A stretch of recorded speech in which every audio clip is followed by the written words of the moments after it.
Welcome to UNICYCLELIFE podcast. STFU London. Unicycle Life podcast, King of the Lockdown edition. Hello and welcome to the Unicycle Life podcast, episode 7. And you will have just heard the brand new lockdown edition intro from Team 6 on the UUU's King of the Lockdown competition. So I'm really excited to use that. I was going to say this week, but it's been a long time since we've done the last episode. This time we've got Marie Schlenker, Peter Bates and Sandy Armstrong in the podcast crew. So welcome to everybody. I believe, Sandy, this is your first podcast. It is, yes. Yeah. I haven't had the chance to sit down with you in real life and record one either. So yeah, this is... it's a sort of half debut. Yeah, this is a bit different to normal. And we've got plenty to talk about, weirdly, because nothing has happened. Which is really weird. Strangely, lockdown has been sort of productive in terms of unicycling, but also very much not. I'm not sure about any of you others, but I thought lockdown was going to be really good for me in terms of having like loads of time to do unicycling stuff. But actually, like... I've had loads of time to do unicycle stuff, but my motivation has gone right down, and I really find it a struggle to do anything these days. I don't know if anyone else has had that. Really? I've had like intense bouts of motivation, and then I had a job interview like 3 weeks ago, so everything kind of crashed for that, and now it's kind of picking back up. Like the UUU stuff. The King of Lockdown. That was a real big helper, but after that I just plummeted. I was like, oh no, no motivation to ride. Yeah, it's been I've got pretty much the same story. Yeah, I mean, I've had loads of ideas to do stuff. Like I've been meaning to do this podcast for ages, and I keep thinking like, right, I'll set up a meeting with everyone tomorrow, and then tomorrow becomes next week, and then next week becomes next month. And there's no kind of like incentive to do anything, for me anyway. Well, for me it's been like completely different. Like I've been riding nearly every day, basically. Wow. Like since lockdown started. Like first with the King of the Lockdown, and then now the video competition, and yeah, in between it's just like nice to get out and do something. Like I don't have many things to do anymore, so like I feel unicycling is the only thing I can do by myself. So yeah. I think I was kind of similar at the start, and then I've kind of realised that there's no end in sight to this. Like we're past day 100 here, and like I don't think we're getting back in the lab next week, but it's like once every fortnight. So one day every 14 days to go in the lab. It just feels like it's going to continue, drag out for the next year or whatever. Yeah. Yeah, the uni here will be closed until January, so it's going to be a long time in home office. But yeah, I think unicycling is the thing that keeps me going at the moment. So I think this has made me realise I'm definitely a social unicyclist. I don't really ride by myself. I think I'm agreeing with that sentiment. I rode all the way through the UU lockdown challenge, but I think other than the couple of rides I've now that we can meet in groups of 6, I've not really ridden much at all. Yeah. I've been out once with Duncan. I met up with him last weekend and we went riding down south somewhere. And that was really good, actually. I thoroughly enjoyed it. It's the best ride I've had for ages. And we literally just hooned through the woods. And that was it. Nice. I went riding with Tyrion in London this Monday, and that was amazing. It's completely different if you have people around and you're like more motivated to land stuff, and it's just nice to have a chat in between. But like I feel like I never filmed myself, but I started during lockdown, and I feel like that makes a big difference because I know that I'm at least doing it for the camera, if that makes sense. Yeah. It feels like someone's there watching anyway. No one's watching, but like it helps like knowing that at least it's going to be on the camera and I can see what I've done. whether it has worked or not. So yeah. Yeah. I found that to be a really odd sensation sort of during the challenges, because I've never recorded myself riding before, and it's just like putting up a camera in my back garden. I felt like it just felt odd doing it when nothing was there that I was doing in front of a camera. Yeah. That takes us nicely on to King of Lockdown, actually. The first thing I wanted to talk about was the UUU King of the Lockdown, and how amazing that was. And yeah, I don't really know what to talk about it, but I feel like it's kind of kick-started UK unicycling again. Absolutely. I think there's quite a few people who have started to ride. Because I organised a ride last week. Everyone who turned up, everyone but one person was somebody who'd learnt during the lockdown. I was going to say we had 3 new riders. That's amazing. Oh, That's cool. amazing. Yeah. And the unicycle.com store is like just sold out of pretty much every part or unicycle. Everything, yeah. I spoke to It's Rod. crazy. Like, I wanted to get a Muni, and I looked at it, and there was nothing there. I'm like, that can't be true. Like, and the reason I went to look for like Munis was like I wanted a bike originally, and I had to realize there are no bikes out there at the moment. So I was like, okay, I might just do like Muni tours instead. And then I come to like the unicycle shop, and you know, like not many people usually buy unicycles. I was completely gone. Like, nothing there. Yeah, I was on the phone to Roger last week, and I asked him how it was going, and he was like, "Oh, it's been so crazy," and he was like, "We've got nothing left." He was like, "We have 1 Muni left," and then in the background, I heard Nick shouting like, "It's just sold!" It's crazy. I mean, it's really good for unicycling. Also, I think the Facebook chat group, UK Unicycle Chat, has like 185 people now. And that's been like from like the 20 people that like I invited in the beginning, it's been like a constant growth basically over just a couple of weeks, and it's crazy. Every day I like admit at least 1 or 2 people into the chat, which is crazy. Yeah, I let someone in this morning, and there's constantly new people. And I think there's even more than just in UK Unicycle Chat as well. Every now and again you get those posts in Unicycle Chat where people ask where everyone else is. And I always look through to see, and there's so many from the UK that aren't in UK Unicycle Chat. Yeah. Do you get worries that the UK Unicycle Chat will become Unicycle Chat version 2? Oh no. I am a bit So worried. far I'm not worried actually. I think it makes a big difference when geographically you're quite close to the people that are posting. I don't know why that is. For me, it feels different anyway, because I feel like I could potentially meet up with those people and offer them like advice in real life. Yeah. I guess maybe culture as well, like in the UK, like a lot of the sort of unicycle chat gripe is that people just post pictures with nothing else to them but, I don't know, a unicycle hung up on a post or whatever. But like maybe that's slightly different to where you're based on the world. Like maybe that's a thing that people do in, I don't know, Siberia versus people in the UK. I don't know. Yeah, that's an Well, interesting Matthew, you can point. probably engage more as well. Because if there's just a random picture, you might actually recognise it, and it's somewhere you might have been before. That's true, yeah. Yeah, true. Yeah. I mean, I think so far we only had like lots of beginners filming themselves, which I think is like a valid thing to do. I think it's, you know, their way of sharing it with the community because they don't know the people yet. So I think it's really nice.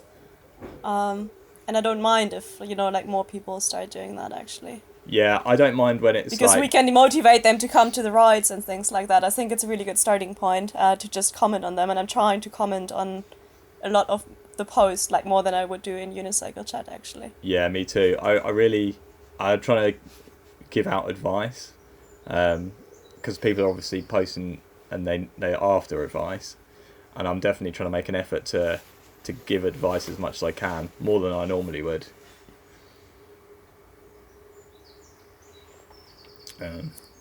But yeah, and actually that kind of leads us on to something else that I wanted to talk about, which is the beginner levels and the UUU.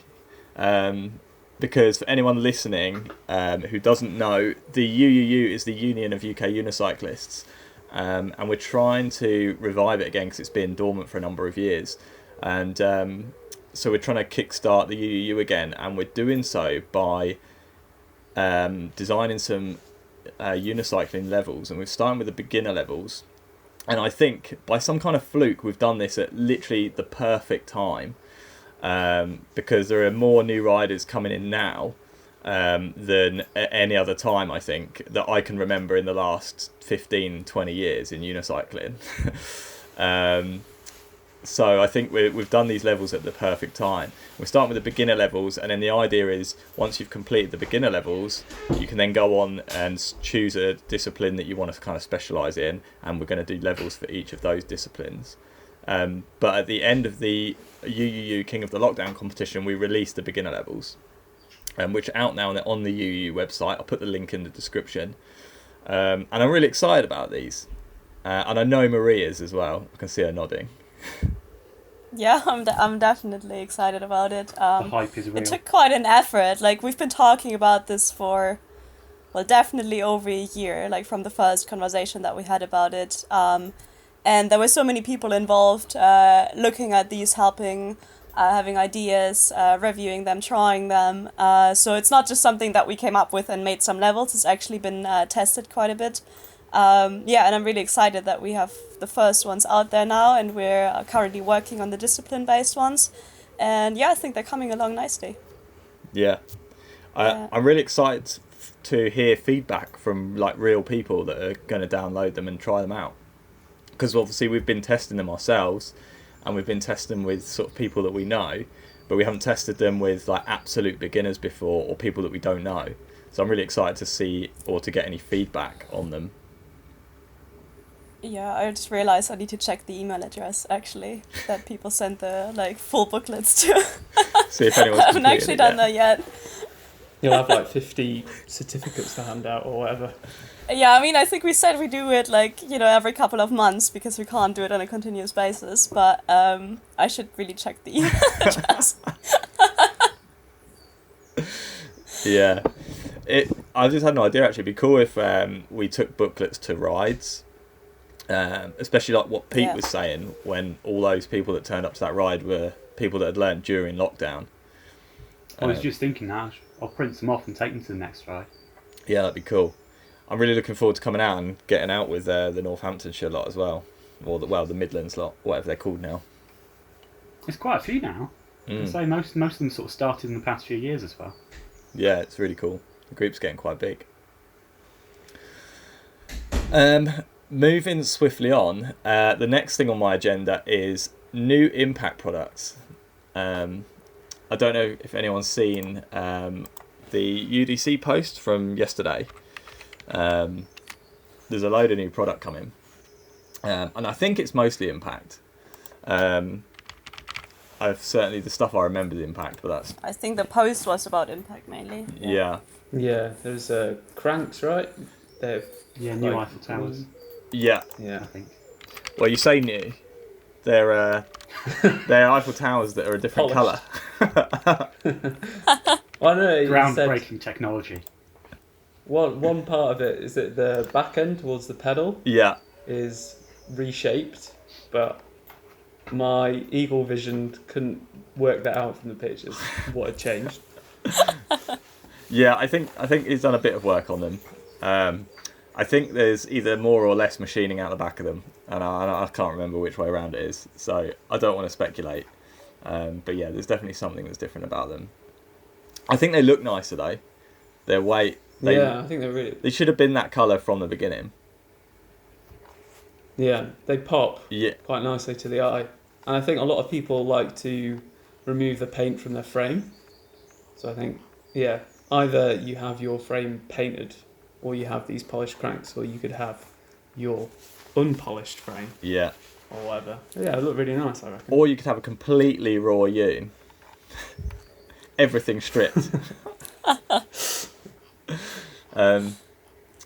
There's also the whole thing. The impact post, which to me looks like a KH with an impact sticker on it.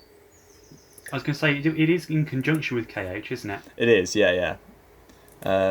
it looks like the KH one piece.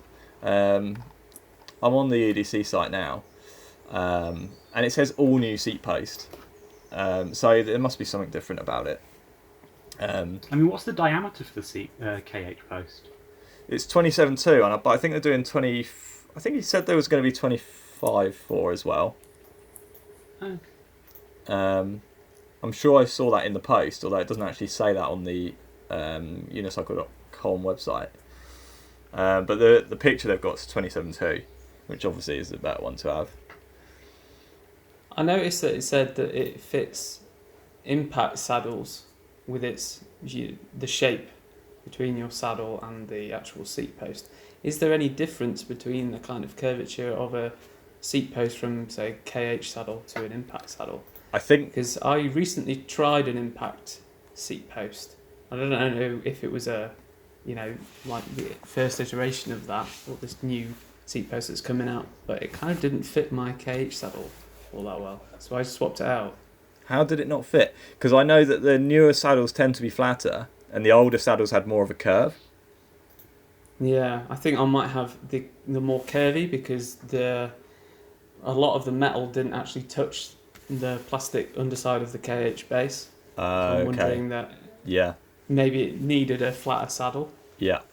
I've had the opposite way round where my seat post has been really curved and it bites into the base of the seat on either end. It like digs into when I had a plastic base, it would like dig into the plastic. I guess if you've got carbon, that's more of a problem. Yeah, you really don't want it cutting away at your carbon. No. So yeah, that's the seat post. The new handle's out as well at last. So the no-hole longer handle, which hopefully will sort out the problem of the horrible impact handle, like the big old square one. I don't know if anyone's ridden with one of those, but it was a complete disaster. I think I've tried for a couple of rides with it. This was back when I had an old prototype of their new base that they have now. Yeah. And yeah, 3 fingers. I could fit 3 fingers in it. Yeah. It didn't feel too nice. Do you think that bigger handle will become sort of stock, or will it be a separate that you'll have to replace yourself? I'm not sure. I'm guessing when the stock of existing handles run out, then they'll just switch over to the new ones on like full saddles. Yeah. But who knows? Yeah, I guess so, because I guess it's expensive to get the tooling made, so you'd want to make the most of it. And I know that it comes in like a hold version and a no-hole version as well. Oh, cool. I read somewhere. I can't find it now. I'm frantically looking around the UDC website. But yeah, I can't actually see it anywhere. I think it was in their Insta post where the most information was, strangely. I think there's an article about it on the website. Yeah, new products. I'm looking at the one, the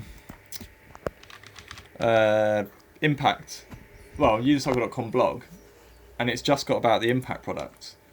But I swear it was on UDC US as well. They posted something with more information on. UDC USA. Oh no, that's just the Impact stuff as well.